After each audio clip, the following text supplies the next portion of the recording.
Everything you're about to hear is for education and entertainment purposes only. Whilst we are licensed, we're not aware of your personal financial circumstances. Any advice is general advice. Equity Mates operates under Australian Financial Services Licence 540697. Equity Mates! I will say this about investing. Everything you do learn is cumulative. What I learned at 20 is useful. Equity. Welcome to another episode of Equity Mates, a podcast where we explore what's possible in the world of investing. If you've just joined us for the very first time, a huge welcome to our community.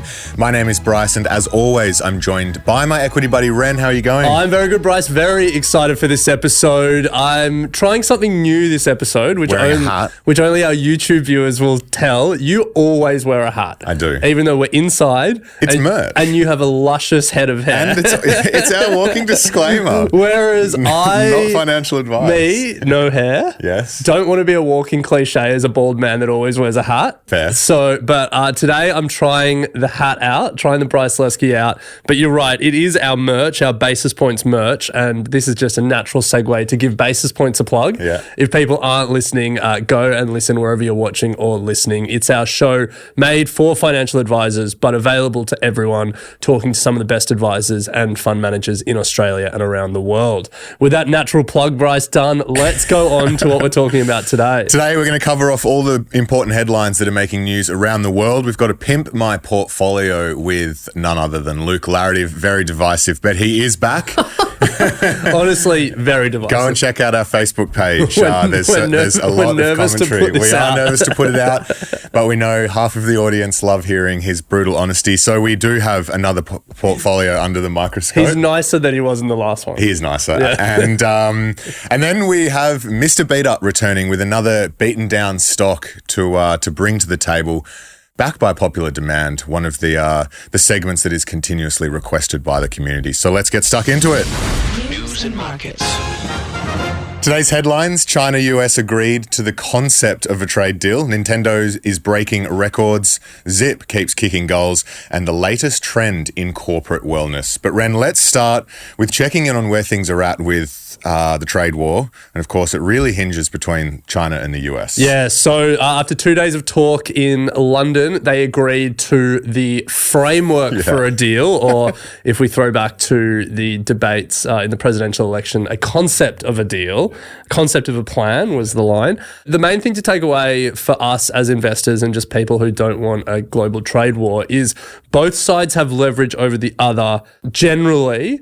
They're both big markets and big economies, but specifically the US was feeling the pinch of losing access to Chinese rare earth minerals, and then China was feeling the pinch of losing access to advanced technology from the US, and in particular the technology used to make semiconductors, because China is trying to build its own semiconductor industry. So I think it's good news that tensions are lowered, but there are bigger deadlines still looming. Yeah. The interesting thing is Lynas Rare Earths, the Australian listed rare earths miner, the only listed non-Chinese player, has had a good year. They're up 30-odd%. But they noted that the European car makers were feeling the pinch and scrambling because they couldn't get access to Chinese rare earth metals as well. The US military was calling out access to rare earth metals was going to be an issue. So that's an interesting one to watch because they are ubiquitous in a lot of advanced technology, and China controls 70% of the mining, 90% of the refining. Market domination. Yeah. Absolutely. Moving on, so Nintendo, Ren, is breaking records. They have just released, in the last 4 days since recording, they have released the Switch 2, a gaming console that has now sold 3.5 million units. This is a record for the Japanese gaming company. It's the first release of a console in the last 8 years. Yeah, you're not much of a gamer? No, the only game I played was Far Cry on, and GTA, but all PC. Yeah.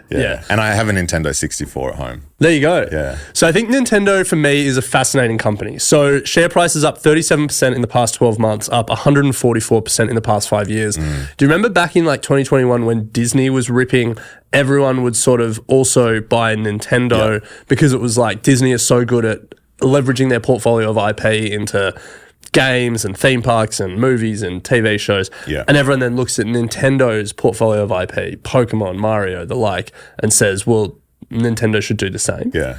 But the thing with Nintendo is it's never been able to go back to back. So it has, 30 years, 40 years of producing consoles. It's never been able to have two winners in a row. So to take you back, Nintendo 64, very famous. Followed it up with the GameCube. Yes, a flop. Bit of a flop. Yeah. Then it launched the Wii in 2006. God, that was good. Wii bowling, Wii tennis. Tennis, yeah. Followed up with the Wii U. I don't Flop. even remember that one. Yeah, well, that's why. How about the Nintendo DS, the handheld device? That was big. I thought that went well, yeah. Sold like 150 million units worldwide. Yeah. Followed up by the Nintendo 3DS. No good. Bit of a flop. So then the Switch came out, and the Switch was a successful console. And so Nintendo investors and Nintendo watchers have been worried because they're due a flop. It's been 8 years. It's been delayed. People have been getting nervous. But signs so far look like it's pretty good. Well, I mean, it's a record. Well, yeah, record after 4 days. The Switch is handheld, isn't it? Yeah. So this is one to watch. I still think Nintendo's IP is seriously undermonetized. Anyway, the Mario movie came out. That did all right. But, Pokemon, that's the most nostalgic IP from my childhood. See, I was just never into it. All I did was trade cards with kindergarten kids at school. When you're in year 12. Yeah. Speaking of things we are nostalgic about, Ren, Zip, the buy now, pay later company, back all the way back in 2021. Yeah. So it's raised its full year guidance for the second time, and investors are absolutely piling in. Transaction volume over in the US was up 40% year on year, and as a result, shares skyrocketed 15% on the news, taking it up 109% in the past 12 months. Yeah, it's wild. I mean, Zip is now a multi-billion-dollar company again. It had fallen 98% from its highs. It was $13 at one stage, fell all the way to like 20 cents or something. Yeah. But it's back, which is really impressive for the team there to turn it around, become profitable. And a lot of it is based on the burrito now, pay later phenomenon in the US. As in buy now, pay later for food. Yeah, so DoorDash has a buy now, pay later option. 60% of Americans who bought tickets to Coachella used buy now, pay later. Americans love credit. Yeah. Australia is the land of gambling losses. America is the land of credit card debt. And buy now, pay later as a newer form of consumer debt has really taken off there. And so Zip is a big beneficiary of it. Yeah. There is a question about whether the consumer isn't. I mean, they're better than credit cards. Yeah, I mean, but if you're door dashing in 4 payments, I'd question whether you should be doing that.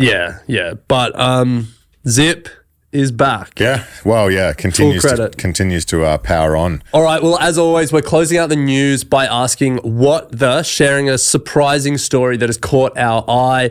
This is a segment that we do in our daily news emails, so you can sign up to that to keep up to date with everything that's moving markets. The link is in the show notes or the YouTube description. But Bryce, today we're asking about the latest trend in corporate wellness. Yeah. Now, big dollars. I haven't actually shared this with you because I wanted to get you to guess. So when you think about corporate wellness, companies will fund a lot of things these days. Gym memberships, psychology appointments, flu vaccines. Childcare's good. Yeah. A lot of companies are funding childcare. Internally, they have the childcare in the office. Oh, yeah. Lunches. But Deloitte over in the US has done a new category of corporate wellness that has caught my if it's eye. Deloitte, it's probably bullshit. Big Four. Sorry to all our Big Four consultants out there. It'd be like colour printing. Before I tell you, I want you to just have a guess. What do you think? And I'll give you the. Does it follow just general wellness fads at the moment, or trends? Not really a fad. I would say entertainment is probably the category it falls in. Entertainment. Yeah. I have no idea. Streaming services. No. Movie tickets. No, they will reimburse their team up to $1,000 a year to buy Lego. What? Yeah. What? Yeah. What's the justification? I guess it's building Lego gets us off our screens and keeps us present and mindful. Wow. To be honest, I didn't really read past the headline. That is fascinating. Feels like there's a kickback with Lego going on. Maybe. Well, I wanted to close it out by speaking to all our Deloitte. $1,000 in Lego doesn't go very far these days. No, but here's the thing. Lego as an investment has been a pretty incredible asset class. There was a study published in 2022 that showed the resale value of Lego has gone up at 11% a year.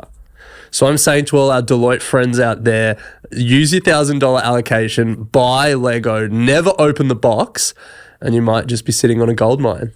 Speaking of goldmine, this is just completely... I was watching this YouTube... And speaking of investments, I was watching a YouTube video last night. Long story short, this guy is living on an old silver and gold mine in the middle of the US somewhere. He's bought this town.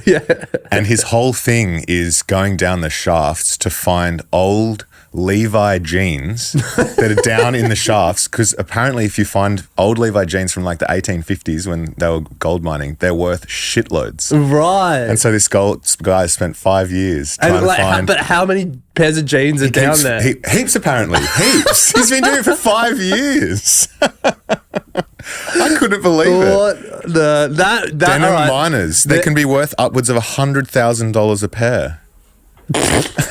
I'm not kidding. I believe you. Well, I'll put a link in the show notes. I'll find it. Yeah. Thank you. No. We'll include that in Friday's daily email. Okay. So if you haven't signed up, sign up and we'll share it. There you go. 2 Watters for the price of 1.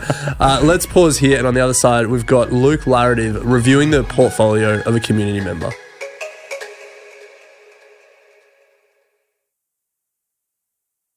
Welcome back to Equity Mates. It is time for... Hit my portfolio. Hit my portfolio.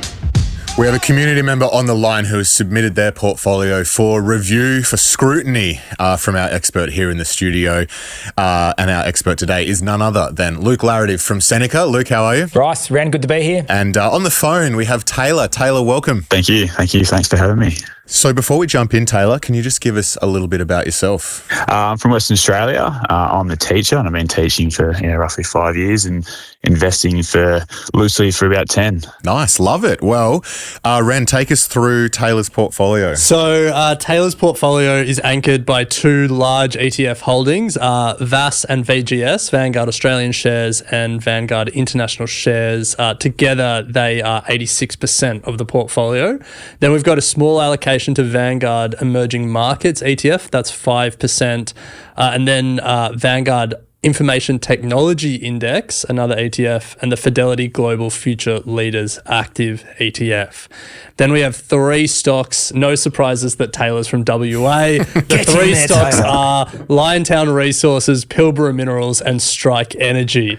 Luke, as a fellow WA, at least that's where you were from, yes. no longer there, do you have a nickname for this portfolio? It is the spodumene satellite down a black hole. What?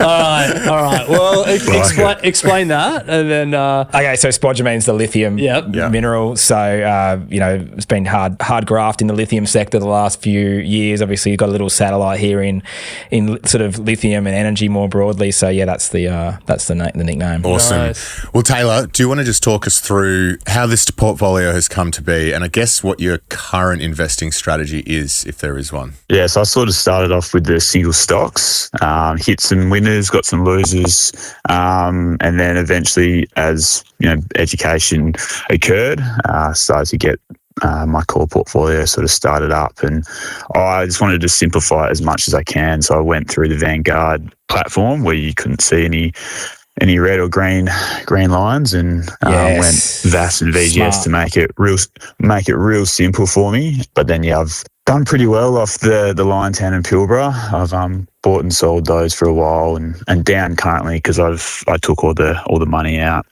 Just trying to build up now just a main core portfolio, trying to add in some emerging markets, trying to get some thematics, as you can see, trying to chase some active managers. I think that's my next sort of thing. I'm trying to find the best active managers that I can afford, because we can't all afford the big guys that have the best. Like Seneca, we can't all afford those. So my fees are exorbitant. They are. Yeah. So I've been looking at like Fire Trail is like an Aussie small cap, and I'm just trying to chase some active managers at the moment. Look, they're not a bad small cap manager. Not quite as good as us, but they're not bad. So we've got Taylor's from Western Australia. He's got active management in the portfolio. Luke, does it get any better? This is giving me full blood flow. This gets me really worked up. No, look, it's good. I think this is actually pretty sweet, and probably how you should be doing satellite. So, we just did that. The last one we just did with the caller, which won't be relevant for this episode whenever it comes out, but just focusing on one little sector, trading a couple of pet stocks, knowing really what's going on with Pilbara and Liontown and Strikey at the moment. Like that's wicked. Like, I really like that. It's kind of all in the same wheelhouse, and you understand what you're doing a little bit. It's a lot easier for someone who's busy, teaching, busy with their, partners and all that rest of life stuff, to just focus on, with a small amount of money, keep you interested in a couple of things. I think that's the perfect way to do satellite. In terms of like active managers and do you need one, or, should you buy one? I think it's really a horses for courses. I can see why, you wouldn't bother with a generalist global manager. I can see why you'd be looking for a small cap manager at the moment in Australia. I can see why you'd be looking for an active emerging markets manager. So, that all makes sense. You scour the market for the best managers and I guess internally rate them yourself. We do. So for Taylor, who's looking for small cap, other than yourselves, we are the number one ranked small cap fund in Australia at the moment. Who are the number one ranked small cap manager in Australia at the moment? Who else do you really like in the space? And Taylor here that you can get access to for retail. So Aussie Smalls, I think. Fire Trail, good. Aussie Smalls, it's listed as well, so you can get that easily. I would think the Bennelong Emerging Companies strategy is good as well. Mark East from Bennelong, that's a good strategy, been around a long time, know what they're doing. Ausbill's not bad. Ausbill Micros at Arden Runs is decent, but a bit expensive on rack rate if you're going to pay that. What about Global Smalls? Because Taylor's got the Fidelity Global here. Yeah. Global Smalls.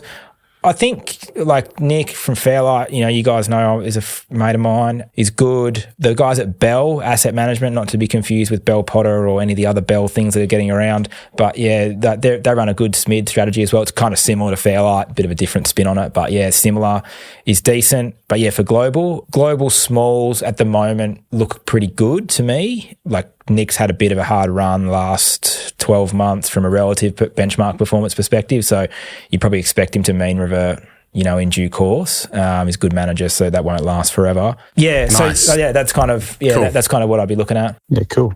So let's bring it back to Taylor's portfolio. One thing is thinking about the active managers that he can add. And Taylor, you've mentioned that is something you're interested in. As you look at this portfolio, Luke, in the construction, you said there's a lot to like. Is there any other tips you would have? No. So what about one question that I have is the emerging markets allocation in a index tracking ETF. How do you think about that as the emerging markets allocation? I think it's suboptimal, but not a huge problem. Emerging market managers, there's not a lot around, especially not available that are open to retail off platform that you can buy. So I don't necessarily begrudge anybody for going and buying, something like that Vanguard. I was looking at the Fidelity one. I wouldn't pick Fidelity Asia. No, I wouldn't do that. Okay. I do. Yep. I think if you, we're using GQG Emerging Markets and FSSA Emerging Markets at the moment. Just bear in mind with GQG, it's going to give you more India, South America exposure and less of like East Asia. So China, blah, blah, blah. Whereas the FSSA strategy is going to give you more China, East Asia strategy and kind of less South America and India. So it's just like the people who run the strategy, what they're good at, and what their preferences is. Same as that with us. Like, we buy particular sort of we don't buy particular types of companies. they sometimes work, and other managers do trade them well and, you know, make money for clients buying those things. So then, final question, Taylor. Taylor's got boots on the ground in WA and is trading in and out of these 3 individual stocks. But give us your Gordon view. Gecko of Bunbury. give us your view on some of these names now. Liontown, Pilbara, obviously, and lithium. Strike Energy, oil and gas. What's your I'm a view? bit of a Liontown skeptic. You know, underground spod, blah blah blah, very high cost probably. So I'm a bit sus on that. I'm really sus on spodumene in general. I think the West Australian spod industry needs to consolidate, get to bigger scale to be able to compete with like this brine cartel that's kind of emerging in Argentina. I would be very cautious on WA spod.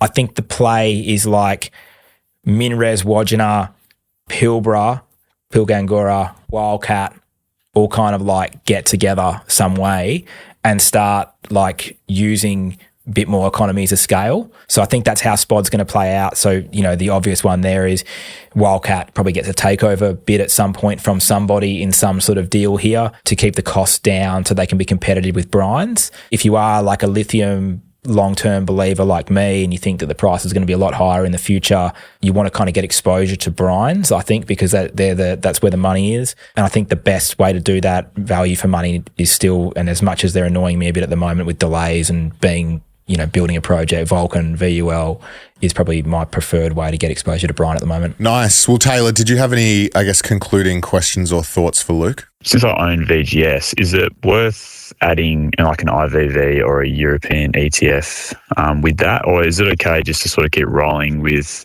VGS, VAS and just try and gather some emerging markets in other parts of the world? Yeah. I'm pretty happy with the MSCI All World. That's fine. The simplistic. Yeah, keep it simple, stupid sort of stuff. And it's like 75% North America VGS. Yeah. So... Yeah, but I mean, that's also tilted to the way that the global stock markets are. So, you know, by nature, I mean, so unless you're not happy with, you know, 25% of your money everywhere else and you want more rest of world exposure, there is another ETF, isn't there, that's ex-US, Vanguard International ex-US. Yes. Is that VEU? I'm going to probably get that wrong. That's the. No, it is VEU. Oh. VEU. So that maybe like that would be a good one also to kind of think about. Mixing into the, you know, putting that in the back pocket and being like, okay, if I want to add non-US equities, maybe I want to do that. Yeah. Our view at Seneca at the moment is we're tilted to emerging markets and to non-US equities. In fact, we're same for fixed income. There's a lot better value outside the US at the moment for fixed income too. So we think that's sensible. I'm not saying throw all your US stocks out. I'm not saying that you have no US exposure. I just don't know whether 75% allocation of my global equities budget is the right number. I think probably 40 might be better for us, or 50. So we've been like that for a year or two now. It's cost us relative returns over the last little period. I mean, we made up like 4.5% alpha in 1 month, you know, on the swing. So, you know, you catch up pretty quickly and you go from being, as I always say, you know, more onto a hero pretty quickly. Well, Taylor, awesome. Certainly well and truly on the right trajectory with this one. I think there was very few things that Luke could really pick apart there. So put it this way, Taylor, we've done a number of these segments this morning and that was easily the nicest Luke has been. I'm glad. I'm always nice to Western Australians, mate. Always East Coast people we can't trust. Anyone else submitting, say you're from Western Australia. Well, I'll have to give a shout out to a fellow teacher, James. He actually listens to the pod as well. So well done, Jimmy. Get around here, mate. Hello, James. Yeah. Shout out we to should get James James to submit and put your portfolios head to head. Yeah, we should. Well, we love it. Thank you so much for submitting, Taylor. We do appreciate it. Thank you for listening, and thank you. I hope you got something out of today. I definitely did. Thanks, guys. Thank you so much. Awesome. Thanks, Have a Thanks, great day. TC, mate. If you would like to submit just like Taylor did, head to equitymates.com/contact, submit, and there's a form there for you to fill in and we will get in touch with you. Likewise, if you'd like to speak to Luke, his team, or any of the other advisors in our network, you can head to equitymates.com/advice, fill out the form and we'll put you in touch. But Luke, it's a pleasure as always. A pleasure, gentlemen.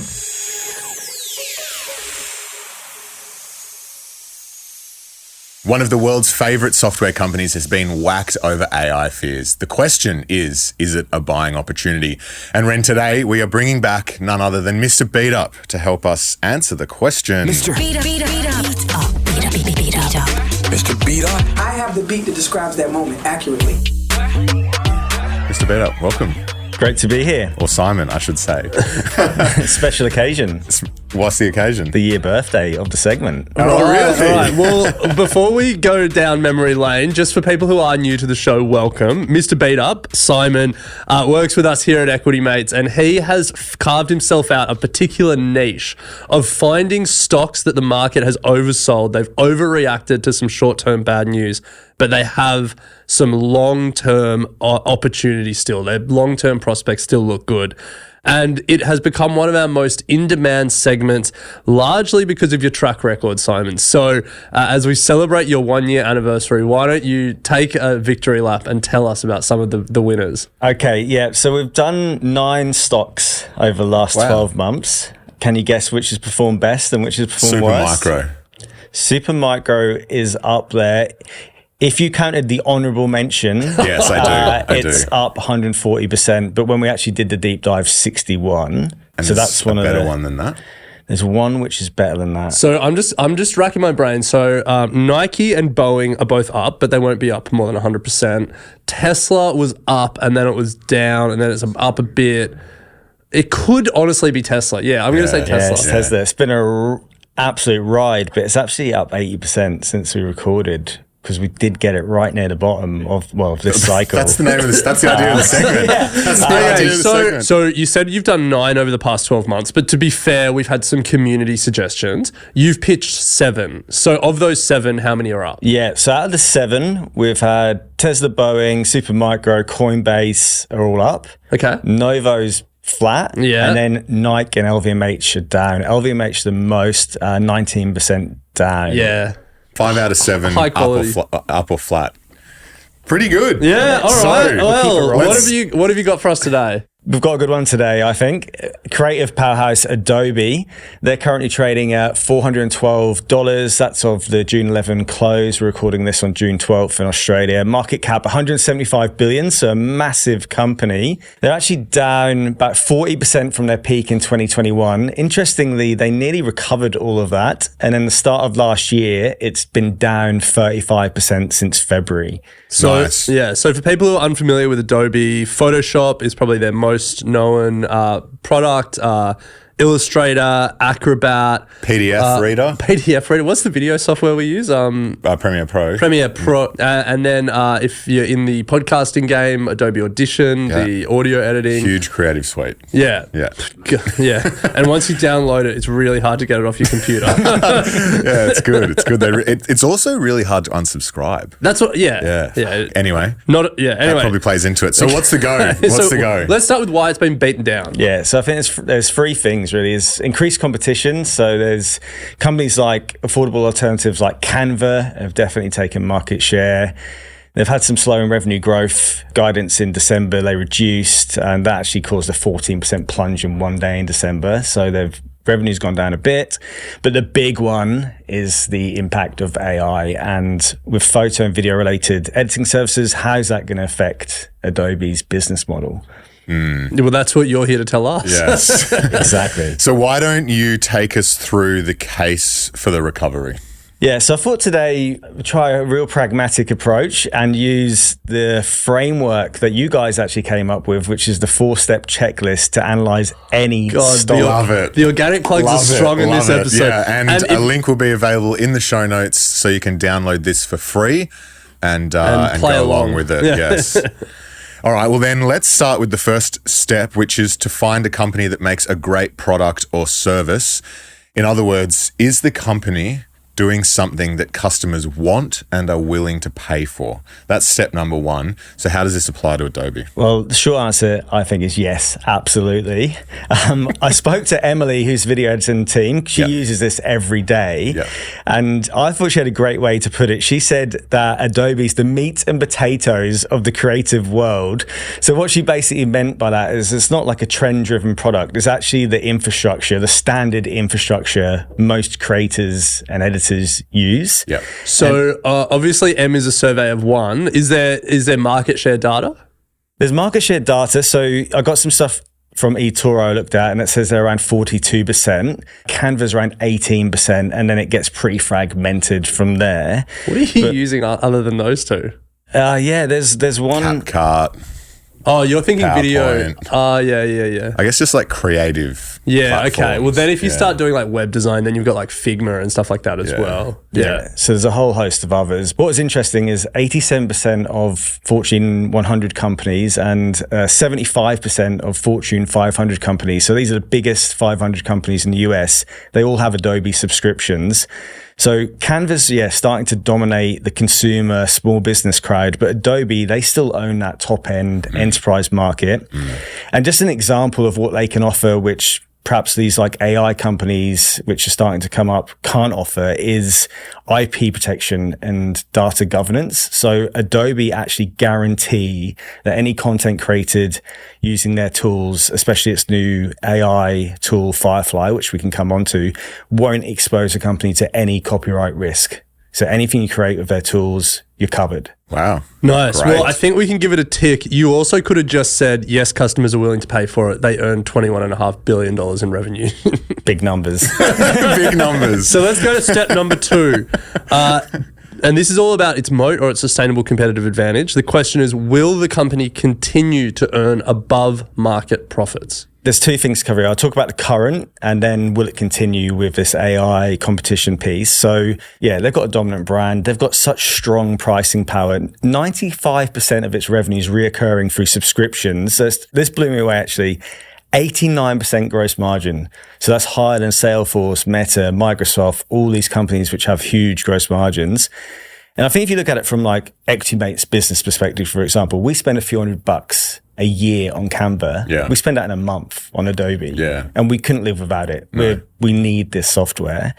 So Morningstar, they actually rate Adobe as having a wide economic moat because of those things. Always good to have a Morningstar tick. So that is all the world as it is. I guess the question is, will it continue to earn above average profits? And this is probably where the AI story starts to come in. Yeah. So I think before I started doing this analysis, I was like, AI is going to come after it big time. But when you actually look into it, they're not ignoring it. They're actually spending a lot of money to try and incorporate AI in their tools to keep people there.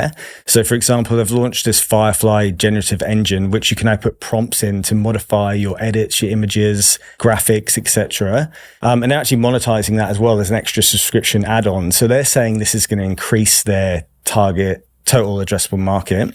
And they generated nearly 8 billion of free cash flow last year. So they actually got so much money they can invest into new service offerings. Or if one of these AI tools does really break out, they actually could just try and buy it. Yeah. And so that's what they'll do. I'd give this one a pass here. Yeah, definitely. Absolutely. I mean, like you mentioned their gross margins before, but their net margins are like 25% plus really every year. So then step number 3, Simo, is, or Mr. Beta, is that can they take that cash and the profit and reinvest it productively back into the business and actually create additional value? Yeah, this one's a bit mixed. So there's a few things you guys suggest looking at here. One is return on equity, which is actually, they've got over 40%, which is massive. Yeah.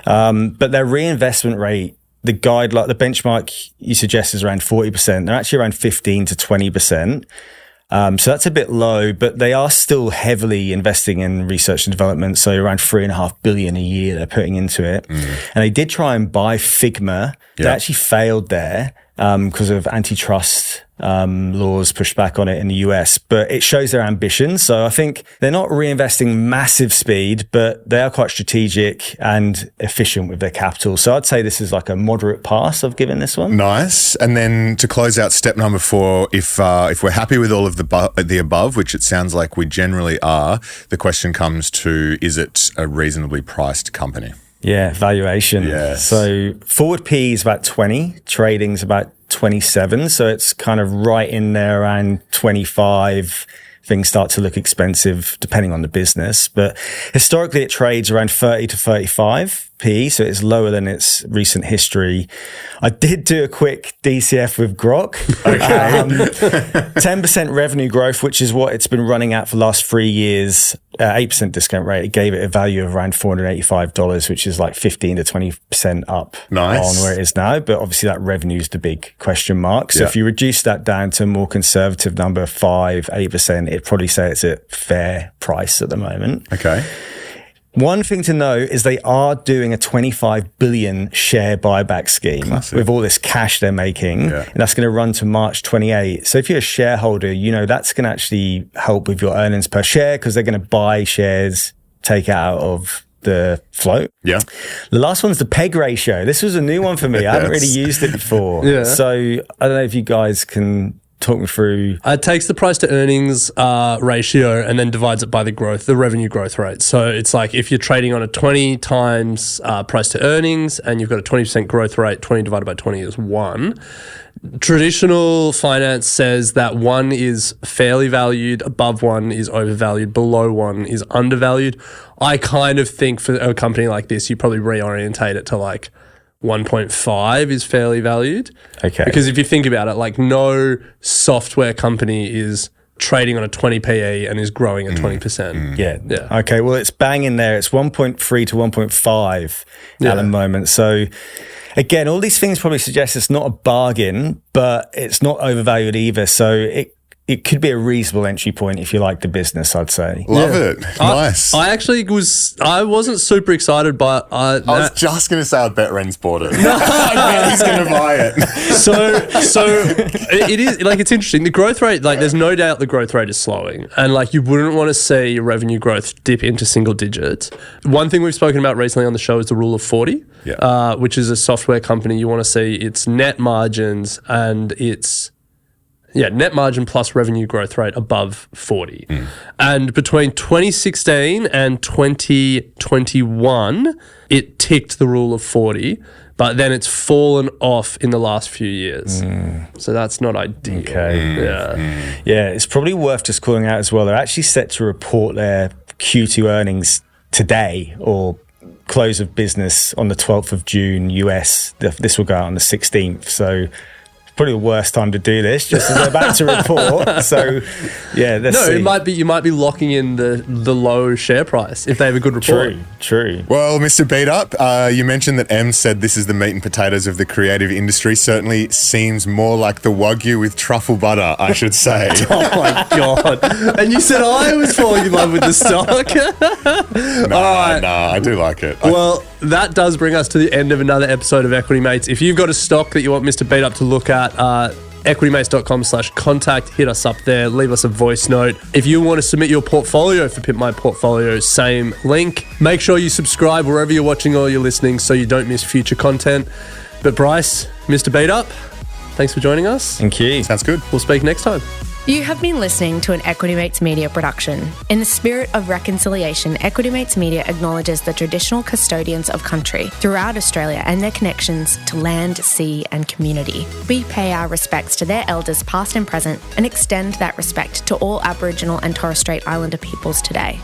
This podcast is intended for education and entertainment purposes. Any advice is general advice only and has not taken into account your personal financial circumstances, needs, or objectives. Before acting on general advice, you should consider if it is relevant to your needs and read the relevant product disclosure statement. And if you're unsure, please speak to a financial professional. The hosts of this podcast and their guests may have positions in the companies mentioned. Equity Mates Media operates under an Australian Financial Services Licence 540697.